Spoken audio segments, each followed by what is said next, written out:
Bonjour tout le monde, c'est parti pour une nouvelle vidéo de notre playlist sur Revit. Aujourd'hui, on découvrira, Inch'Allah, ensemble, l'onglet Fichier. Donc, l'onglet Fichier contient déjà ce bouton pour créer un projet, une famille, un volume, une cartouche ou bien un symbole d'annotation. Donc, si on veut créer l'un de ces 5, on vient par ici. Pour ouvrir un projet, .rvt, on vient ici. Pour ouvrir un projet qu'on a dans le cloud, dans l'ACC, c'est ici, on ouvre un modèle cloud. On peut ouvrir une famille pour la modifier, pour la rectifier, etc. Et on peut ouvrir un fichier Revit.rvt, comme on peut ouvrir un fichier IFC. Si on clique sur enregistrer, donc généralement on enregistre .rvt. Si on veut enregistrer un gabarit, on vient sur enregistrer sous pour enregistrer juste le gabarit de notre projet en tant que gabarit. Comme ça, on peut par la suite l'utiliser dans un autre projet. Si on veut exporter des fichiers, si on veut pas les enregistrer .rvt, donc on doit les exporter soit en fichier DWG et DXF, format CAO, c'est ici, en format PDF, comme on peut le faire en format IFC. Si on veut exporter un fichier IFC, il faut faire attention à quelques points très importants qui sont déjà d'abord la version IFC qu'on va choisir. Ça dépend des personnes qui vont recevoir notre fichier. Est-ce qu'ils ont Revit 2025 ou 2026 maintenant, qui sont cohérents avec l'IFC 4, qui sont compatibles avec l'IFC 4. Sinon, s'ils ont 2023, 2024 ou 2022, donc on doit leur envoyer l'IFC 2x3. Et on doit faire attention aussi à la MVD, à la Model View Definition. C'est très important lors de l'échange de choisir la MVD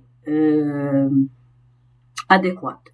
Donc, si on envoie le fichier pour la coordination, on doit choisir Coordination View.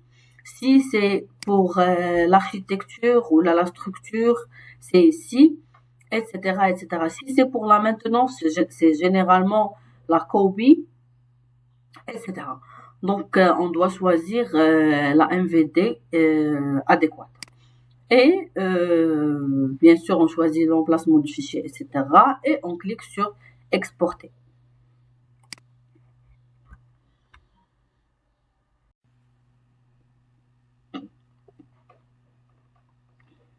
Sur l'onglet fichier, nous trouvons les options.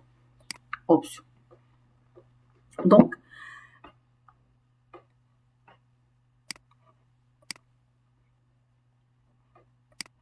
sur l'onglet fichier toujours, on trouve ce bouton pour régler les options. Donc ici, on peut régler les propriétés générales. Commençons par les intervalles de rappel d'enregistrement. Ceci sert comme un rappel à chaque fois selon le temps que vous allez déterminer ici. À chaque fois, il va vous rappeler que vous devez enregistrer votre projet. Ici, c'est l'enregistrement normal et ici, c'est pour l'enregistrement dans le fichier central au cas où vous avez partagé votre maquette dans un réseau, etc. Donc, ici, vous allez trouver votre nom. C'est l'ID Autodesk, donc on peut pas le changer. Pour le nettoyage des fichiers, donc à chaque fois, Revit vous demande d'enregistrer. Il enregistre un nouveau fichier. Il crée un nouveau fichier. 001, 002, 003, et ça continue jusqu'au nombre que vous avez choisi ici. Donc, moi, généralement, je fais 4 ou 3, mais par défaut, normalement, il vous donne 10 enregistrements avant qu'il commence à écraser les anciens. Donc, moi, je trouve que ça alourdit le dossier. Donc, je choisis 3 ou 4 comme ça pour garder une alternative au cas où j'ai oublié d'enregistrer ou j'ai perdu ou quelque chose comme ça. Donc, ici aussi, c'est pour le cloud. Est-ce qu'on partage plus fréquemment avec le fichier central, etc. Option d'affichage. Donc ici, vous pouvez choisir la discipline de la vue par défaut. Par exemple, si vous êtes architecte, donc la discipline par défaut, ça serait l'architecture. Mais n'empêche que vous pouvez la modifier après dans l'onglet propriétés et que vous pouvez changer de discipline selon le plan que vous visualisez. Ici, c'est juste la discipline par défaut. Pour l'interface utilisateur, ici, on peut configurer, par exemple, le ruban. Par exemple, si on désactive l'architecture et la structure, vous allez voir qu'ils se sont disparus d'ici. Donc, comme ça, vous voyez qu'est-ce que ça permet de faire.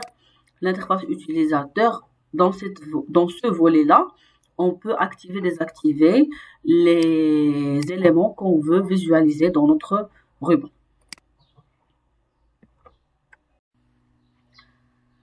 On a aussi les options de raccourci clavier. Donc, comme vous pouvez voir ici, il y a plusieurs raccourcis clavier, comme par exemple PP pour propriété, groupe de modèles GP, plan de référence RP, etc., etc. Donc, vous pouvez utiliser les raccourcis qu'on a ici, comme vous pouvez en créer quelques-uns selon votre besoin. Par exemple, si je veux lier un fichier CAO, je veux créer un raccourci clavier pour lier fichier CAO. Donc, je vais cliquer sur lier CAO. Je vais venir ici et dire par exemple que je veux LCAO pour comme raccourci clavier attribué. Très bien. Donc à partir de maintenant, ok. Si je viens ici, je clique LCAO. Attendez.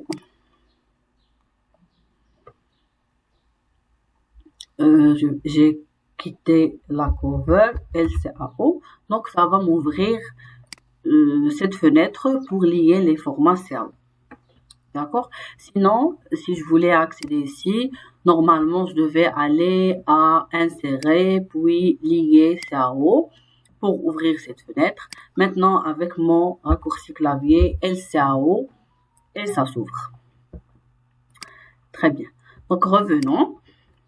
Option, interface utilisateur, raccourci clavier personnalisé. Si j'en ai plus besoin, je peux y cliquer et supprimer normalement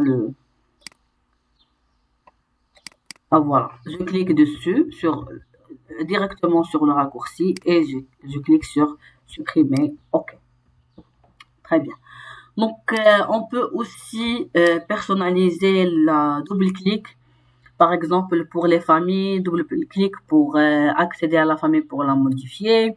Double-clic pour l'assemblage, pour les groupes, pour les escaliers, modifier l'élément, etc. Donc, c'est déjà bien, on n'a rien à modifier. Aide infobulle, en fait, c'est une occasion pour voir la minimale et la LV. OK. Donc, regardez, si on pose la souris sur mur, par exemple, au départ, ça s'affiche l'infobulle minimale, puis l'infobulle élevée. D'accord? Pour porte, c'est la même chose, la minimale, puis l'infobulle élevée. En fait, Revit vous aide pour comprendre toutes les commandes qu'il contient. Donc, ici, d'abord, c'est l'infobulle minimale, puis élevée. Très bien. Donc, si on choisit ici d'avoir l'infobulle normale, c'est ce qu'on a maintenant. Il affiche d'abord la minimale, puis la élevée. Si on veut juste la minimale, on peut la choisir ici. Si on est déjà expert et on veut pas avoir d'infobulle, on peut en choisir aucune.